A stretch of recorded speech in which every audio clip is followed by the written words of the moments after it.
Okay बेटे, so last lecture में जो आप क्लोनिंग का टॉपिक पढ़ रहे थे, उस क्लोनिंग के टॉपिक में लास्ट में आपने देखा कि क्या मेथड है क्लोनिंग के प्रोसीजर का।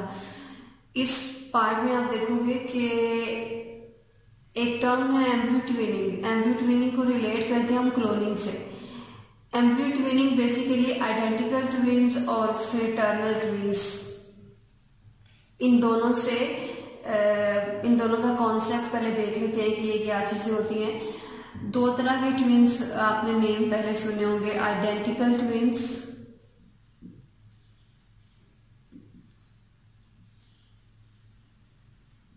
And fraternal twins.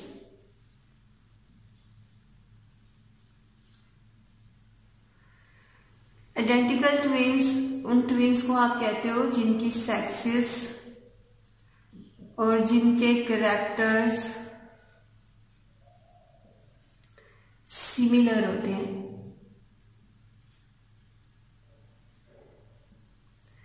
Sexes similar है, इट मीन्स कि अगर एक बेबी इसमें मेल है तो दूसरा बेबी भी मेल होगा, अगर एक बेबी फीमेल है तो दूसरा बेबी भी फीमेल होगा। कैरेक्टर सिमिलर, इट मीन्स के एक बेबी का जो हेयर का कलर है ब्राउन है तो दूसरे का भी ब्राउन होगा, फर्स्ट का ब्लैक है तो सेकंड का भी ब्लैक होगा। इट मीन्स के जो आइडेंटिकल ट्विन्स बेबीज होते हैं उनकी सेक्सेस, उनके कैरेक्टर्स सिमिलर होते हैं। फ्रेटर्नल ट्विन्स बेटे उन ट्विन्स को आप कहते हो जिनकी सेक्सेस और जिनके कैरेक्टर्स डिफर करते हैं।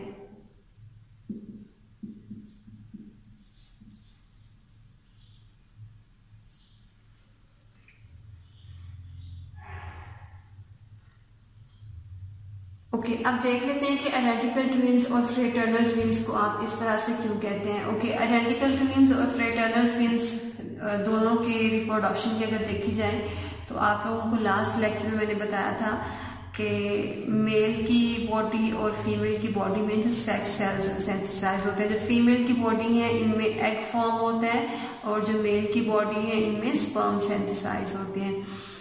एग और स्पर्म ये दोनों फ्यूज होके आपने पढ़ा था कि जाइगोट को सिंथेसाइज करते हैं। ये जाइगोट आगे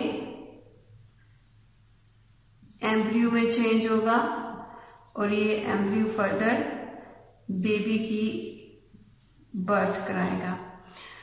ओके,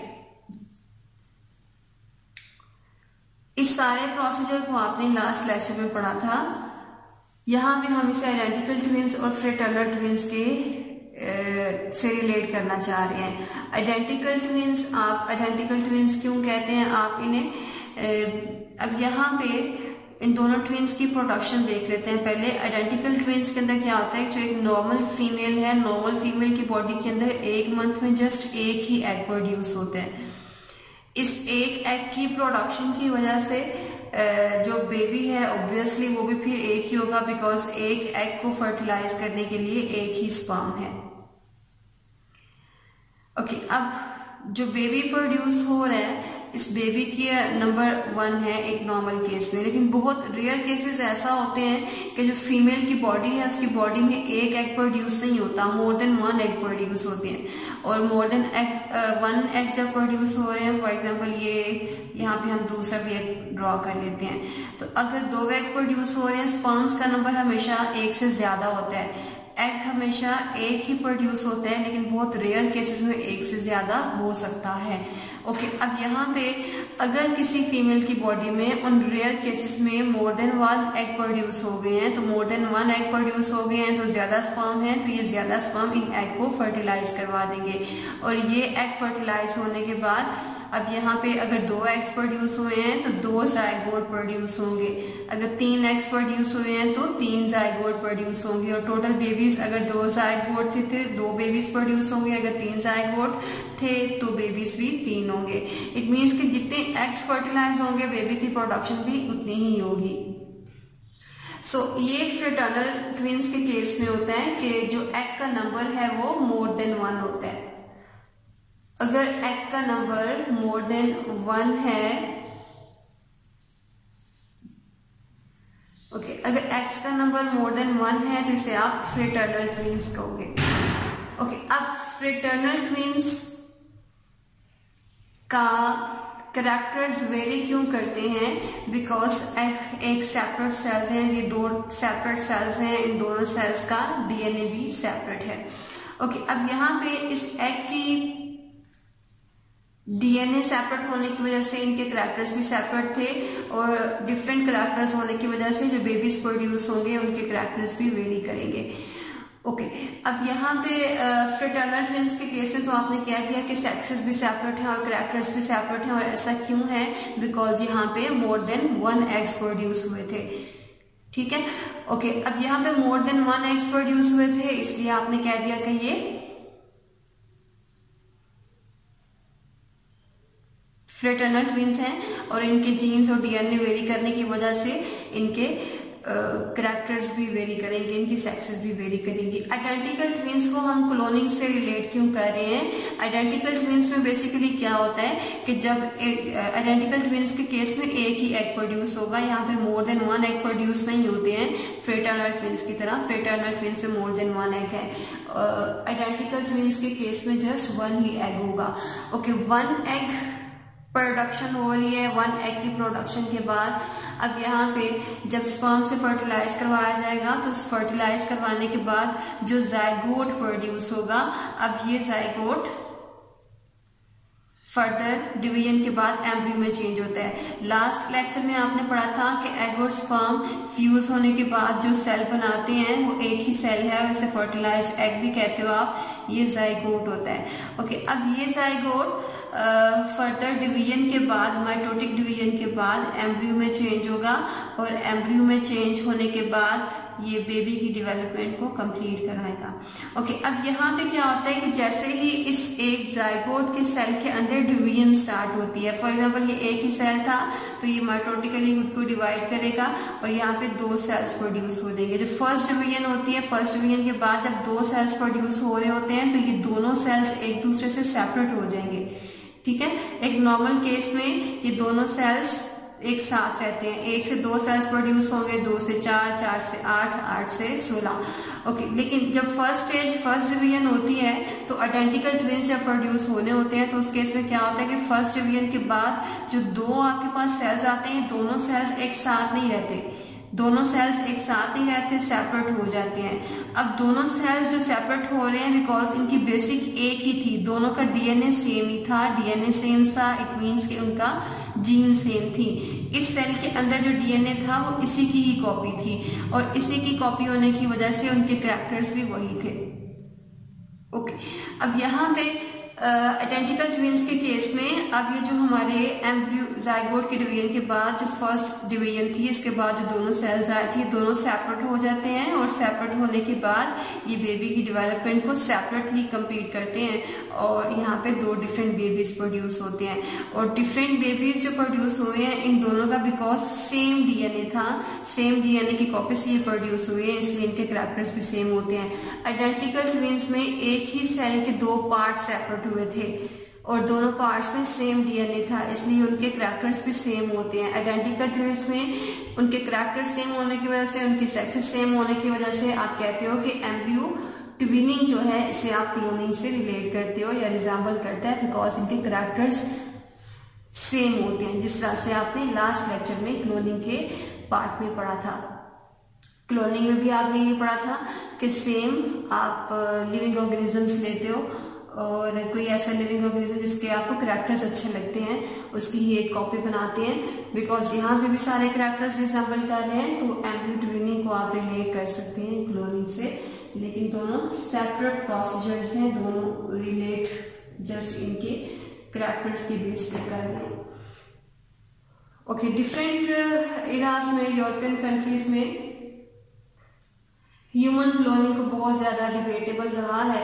ह्यूमन क्लोनिंग हम क्यों नहीं कर सकते, because according to religious scholars किसी भी इंसान को बनाना सिर्फ अल्लाह ताला के हाथ में है, उसे हम बना नहीं सकते, उसे हम चेंज नहीं कर सकते।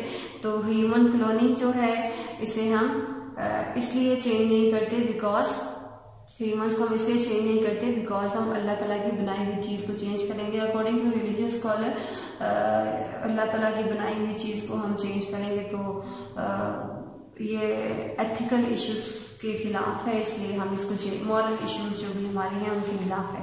तो ह्यूमन क्लोनिंग हमेशा डिबेटेबल रही है, लेकिन अगर ह्यूमन क्लोनिंग हो जाती है तो मेरे ख्याल में हमें एक अच्छा ह्यूमन बीइंग मिलेगा, अच्छे कैरेक्टर्स वाला मिलेगा। तो I think human cloning for better purpose होनी चाहिए, लेकिन ये डिफरेंट रिलीजियस स्कॉलर्स के लिए डिबेटेबल हमेशा से रहती है। ओके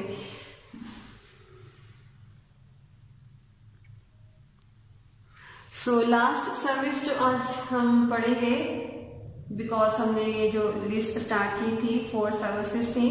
फर्स्ट सर्विस बेटे आप लोगों ने पढ़ी थी कि किस तरह से आप फूड प्रोडक्शन को इंक्रीज करवा सकते हैं। सेकंड आपने फिर पढ़ी कि किस तरह से डिजीज को कंट्रोल किया जा सकता है। थर्ड आपने फिर पढ़ा कि किस तरह से क्लोनिंग का प्रोसीजर कंट्रोल किया जाता है। Fourth service and last service है ये आपके फर्स्ट चैप्टर की, और ये लास्ट की टॉपिक है आपके फर्स्ट चैप्टर का। यहाँ पे आपका फर्स्ट चैप्टर कंप्लीट हो जाएगा। इसके बाद इंशाल्लाह हम फोर्थ चैप्टर सेल का स्टार्ट करेंगे। ओके सो सर्विसेज में से last service protection and conservation of environment last service है।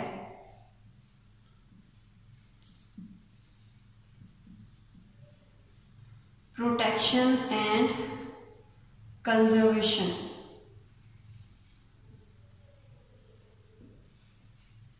Of environment.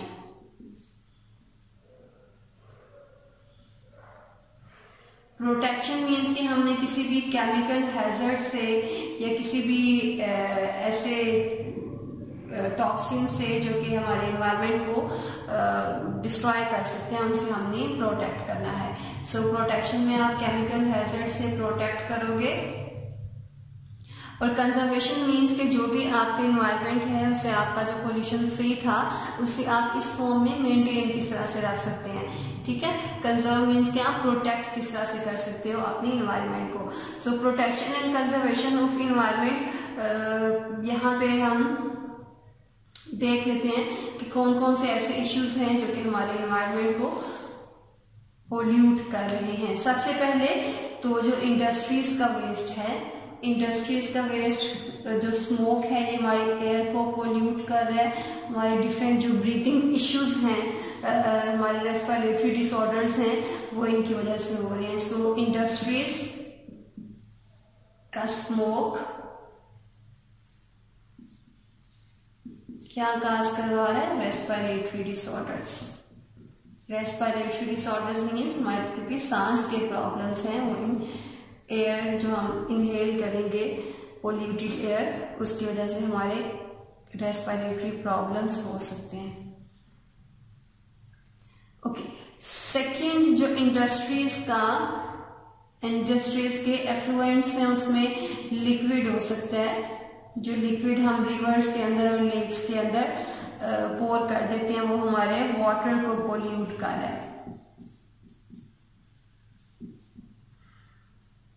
ओके, न सिर्फ लिक्विड्स बल्कि सॉलिड जितना भी वेस्ट है वो वाटर के अंदर विदाउट ट्रीट किए फेंक दिया जाता है, और ये सबकी एक रिस्पॉन्सिबिलिटी होती है कि जो भी लिक्विड्स, जो भी इंडस्ट्रीज के ओनर्स हैं वो इस चीज़ को फॉलो करें कि जो भी लिक्विड्स हैं और जो भी सॉलिड्स हैं, जितने भी उनके अंदर टॉक्सिन्स हैं, उन टॉक्सिन्स को पहले लेस टॉक्सिक बनाया जाए, उसको ट्रीट किया जाए, और ट्रीट करने के बाद उसे वाटर बॉडीज के अंदर फेंका जाए। बिकॉज यही वाटर जब हमारे घरों में जाता है उसे हम कंज्यूम करते हैं तो ये हमारे लिए भी डैमेजिंग है, ना सिर्फ हमारे लिए बल्कि जितने भी वाटर बॉडीज के अंदर लिविंग ऑर्गेनिजम्स रह रहे हैं उनमें से सबसे मेजर जो हमारी फूड भी है, फिशेस जिसे हम यूज करते हैं फूड में, ना सिर्फ फिशेस जो कि वाटर बॉडीज के अंदर रह रही हैं बल्कि बाकी लिविंग ऑर्गेनिजम्स की लाइफ के लिए भी ये थ्रेटनिंग है।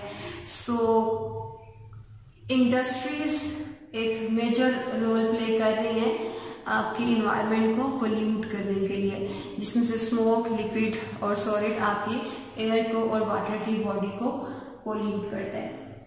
ओके, जब भी हम इंडस्ट्रीज की बात करते हैं तो ये आपको शॉर्ट क्वेश्चन और एमसीक्यूज में पूछ लिया जाता है कि कौन कौन से ऐसे एलिमेंट्स हैं जो कि ज़्यादा टॉक्सिक हैं। उनमें से 2 हैं बेटे आपकी बुक में गिवन, और ये इम्पोर्टेंट भी हैं एमसीक्यूज में। First is lead.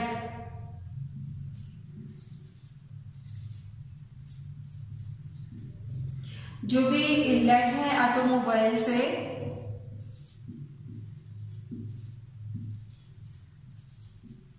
ऑटोमोबाइल्स आप व्हीकल्स को कहते हो। ओके, जो भी आपका स्मोक व्हीकल से निकलता है, उस स्मोक के अंदर व्हीकल, गाड़ी, बाइक हो सकती है, कार हो सकता है, बसेस हो सकती हैं, वैन्स हो सकती हैं, कोई भी व्हीकल्स जो कि रोड के ऊपर हैं, उनके स्मोक के अंदर जो लेड है, ये लेड, और सेकेंडली इसके अलावा क्रोमियम।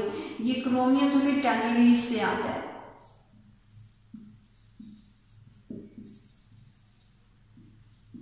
क्रोमियम टैनरीज से, ये 2 सोर्सेस हैं आपके एनवायरनमेंट को जो पोल्यूट कर रहे हैं, लेड ऑटोमोबाइल से और क्रोमियम टैनरीज से। टैनरीज बेटे आप लेदर इंडस्ट्रीज को कहते हो।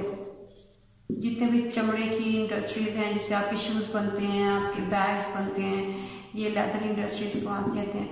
ओके, सो ये टैनरीज से क्रोमियम एंड ऑटोमोबाइल से लेड, ये 2 चीजें आपको एमसीक्यूज में हमेशा पूछ ली जाती हैं। इसको ध्यान से याद कर लीजिएगा, ठीक है। व्हीकल से लेड और टैनरीज से क्रोमियम मेजर सोर्स हैं आपके एनवायरनमेंट को पोल्यूट कर रहे हैं, जो आपके वाटर बॉडीज को, आपकी एयर को। सो अगर आप ऐसा स्मोक बना लें जो कि लेड फ्री है, ठीक है, इस पर रिसर्च की जा सकती है कि जो भी ऑटोमोबाइल से स्मोक निकल रहा है, इसका सॉल्यूशन अब यहाँ पे सॉल्यूशंस लिख लेते हैं। ये तो हमने पहले पढ़ लिया कि कौन कौन सी प्रॉब्लम्स हैं। सो हम जो topic protection and conservation of environment देख रहे हैं, protection and conservation of environment में पहले आप लोगों ने ये प्रॉब्लम्स देखी हैं कि कौन कौन सी प्रॉब्लम्स हमें फेस करनी पड़ रही हैं, और इसके अलावा भी और भी बहुत सी प्रॉब्लम्स हैं, लेकिन हमने यहाँ पे जस्ट टाइम भी शॉर्ट है और आपके सिलेबस में भी इतना ही है कि जस्ट इंडस्ट्रीज का ही बताया हुआ है। इसके अलावा भी बहुत सी एनवायरनमेंट को पोल्यूट करने के रिसोर्सेज हैं। सो इंडस्ट्रीज आपने मेजर पढ़ा कि प्रॉब्लम काज करवा रहा है आपके एनवायरनमेंट को पोल्यूट करने के लिए। फिर आपने पढ़ा कि इसके अलावा जो स्मोक है, जो हमारी गाड़ियों से निकलता है, वो जो स्मोक के अंदर लेड है, और जो टैनरी से क्रोमियम है, ये भी आपके एनवायरनमेंट को पोल्यूट करने के 2 मेजर सोर्सेज हैं। ये आपने शॉर्ट क्वेश्चन के लिए याद रखना है। ओके, ये तो प्रॉब्लम्स थी। प्रॉब्लम्स अभी आपने देख ली, अब हम देख लेते हैं कि इनका सोल्यूशन क्या हो सकता है। ठीक है, अभी आपने प्रॉब्लम्स पढ़ी, इन प्रॉब्लम्स का सोल्यूशन देख लेते हैं कि अगर हम बायोलॉजी की सर्विसेज पढ़ रहे हैं तो बायो ने किस किस तरह से हमें हेल्प आउट किया है इन प्रॉब्लम्स के सॉल्यूशंस निकालने के लिए। ठीक है, प्रॉब्लम्स में आपने इंडस्ट्रीज का पढ़ा,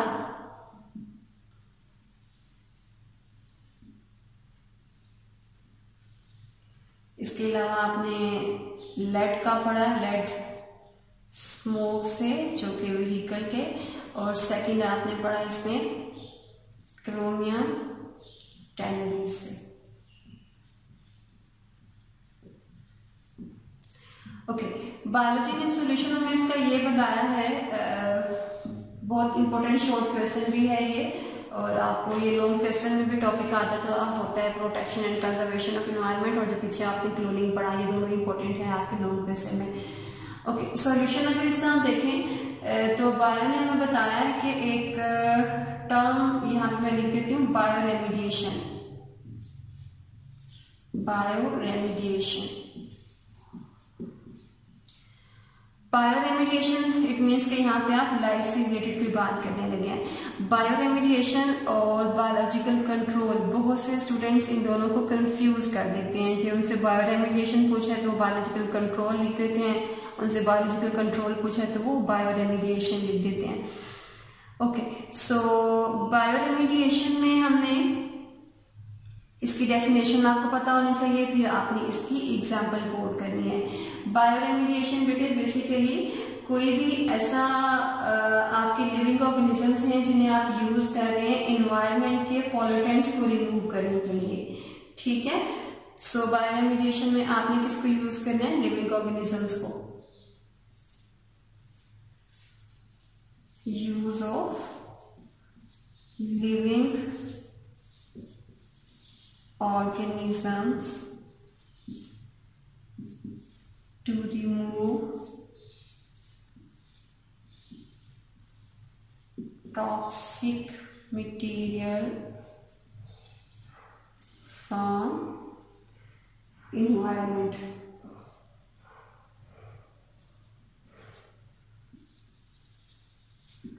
टॉक्सिक मटेरियल इन्वायरमेंटल पॉल्यूटेंट्स के लिए टर्म यूज की है। वो इंडस्ट्रीज का हो सकता है, वो टैनरीज का, वो स्मोक का, कोई भी सोर्स जो कि हमारे इन्वायरमेंट को पोल्यूट कर रहा है। सो यहाँ पे environmental pollutant, environmental pollutants.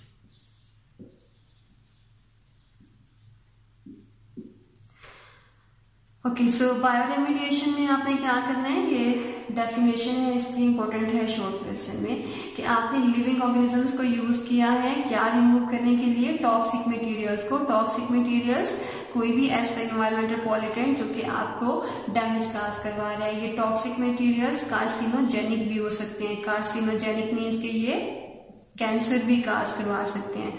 Toxic यहाँ पे पॉइजनस के लिए टर्म यूज किया है, ठीक है। टॉक्सिक पॉइजनस के लिए, पॉइजनस मीन्स के जो हमें डैमेज काज करवा सकती है, पॉइजन काज करवा सकती है, हमारे लिए हार्मफुल है। कार्सिनोजेनिक कोई भी ऐसा इन्वायरमेंटल पॉल्यूटेंट जो कि कैंसर काज करवाता है, ठीक है। ओके, सो इन्वायरमेंटल पॉल्यूटेंट्स जो है ये कार्सिनोजेनिक भी हो सकते हैं, ये टॉक्सिक हैं। कार्सिनोजेनिक मीन्स के ये कैंसर काज करवा सकते हैं। ओके, जो भी हमारे इन्वायरमेंटल पॉल्यूटेंट्स हैं, चाहे वो टॉक्सिक हैं, वो कार्सिनोजेनिक हैं, उनको रिमूव करने के लिए अगर आप लिविंग ऑर्गेनिजम्स का यूज कर रहे हैं तो इसे आप कहते हैं कि ये बायोरेमेडिएशन है। ओके, अब यहाँ पे आप इसकी डेफिनेशन के बाद इसकी एग्जाम्पल भी कोट करेंगे। तो एग्जाम्पल कोट करने के लिए यहाँ पे आपकी बुक की एग्जाम्पल अगर ली जाए तो बुक में एग्जाम्पल है गिवन एलजी की। 5th चैप्टर में आप एलजी के बारे में डिटेल के साथ जब किंगडम क्लासिफिकेशन स्टार्ट करेंगे तो तब पढ़ोगे आप। ओके, सो एलजी में हमने क्या काम करती है कि एलजी जिस भी एरिया के अंदर है वहां से टॉक्सिक मेटल्स को एब्जॉर्ब कर लेती है बायो एब्जॉर्प्शन के प्रोसेस के थ्रू। इसे हमने बायो एब्जॉर्प्शन क्यों बोला है? बायो एब्जॉर्प्शन क्यों बोला है? बिकॉज ये लिविंग ऑर्गेनिजम्स कौन से हैं? ये एलजी है। सो ये एलजी जो है ये एब्जॉर्ब कर रही है किसी भी टॉक्सिक मेटल को, किसी भी टॉक्सिक मटेरियल को, किसी भी इन्वायरमेंटल पॉल्यूटेंट को, ठीक है।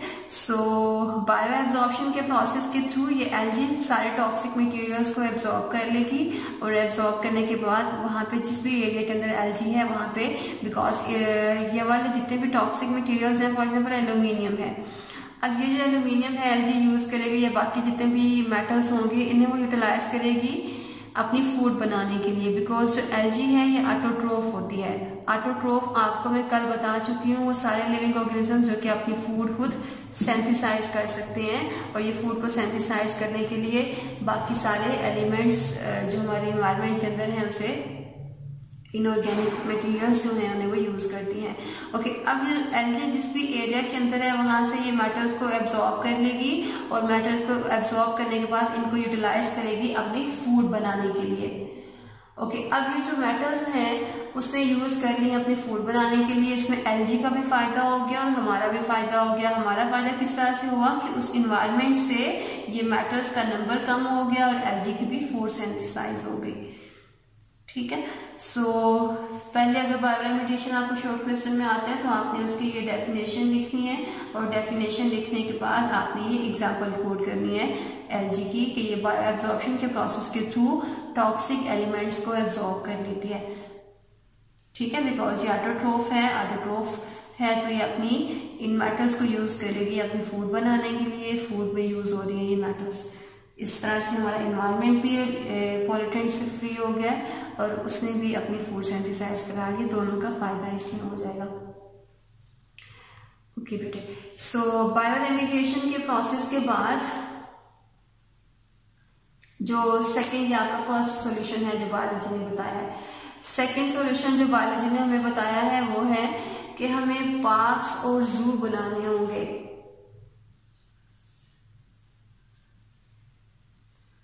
पार्क्स और जू किसके लिए बनाने होंगे? एंडेंजर्ड स्पीशीज के लिए।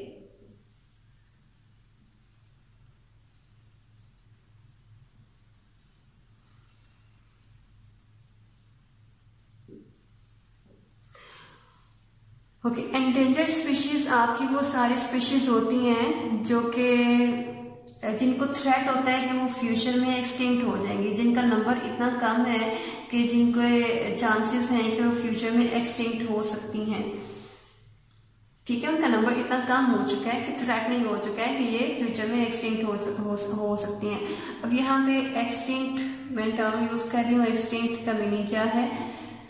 एक्सटिंक्ट बेटे वो सारे लिविंग ऑर्गेनिजम्स हैं जिनका एग्जिस्टेंस नहीं होता है, जिनका कोई भी लिविंग ऑर्गेनिज्म इस अर्थ के ऊपर नहीं बचा है। जिस तरह के डायनासोर्स जो हैं पहले एग्जिस्ट करते थे लेकिन अब उनका कोई भी नंबर नहीं है, तो ऐसे सारे लिविंग ऑर्गेनिजम्स को आप बोलेंगे कि ये एक्सटिंक्ट हो चुके हैं। ठीक है, एक्सटिंक्ट आप क्यों कह रहे हो? बिकॉज इनका कोई भी नंबर इस अर्थ के ऊपर नहीं है।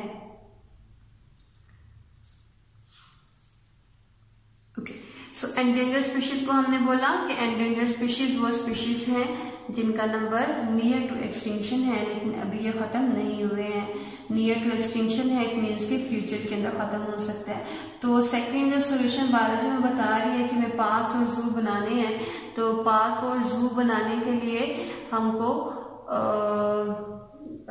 क्यों बनाने हैं? सो डैट जितने भी हमारे स्पीशीज जिनकी कोई प्रोटेक्शन नहीं हो रही है और जो स्ट्रे ऐसे फिरते रहते हैं बाहर, उन्हें एक हाउस मिल जाएगा रहने के लिए, एक हैबिटेट मिल जाएगा रहने के लिए, तो उनकी प्रॉपर फूड भी उनको मिलती रहेगी, उनका हैबिटेट भी मिलता रहेगा, तो उनकी डेथ कम होगी और डेथ कम होगी तो उनकी एक्सटिंक्शन के चांसेस कम होंगे।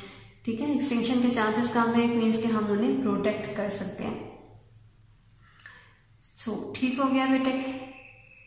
ओके, सो ये आपका सेकंड सॉल्यूशन था।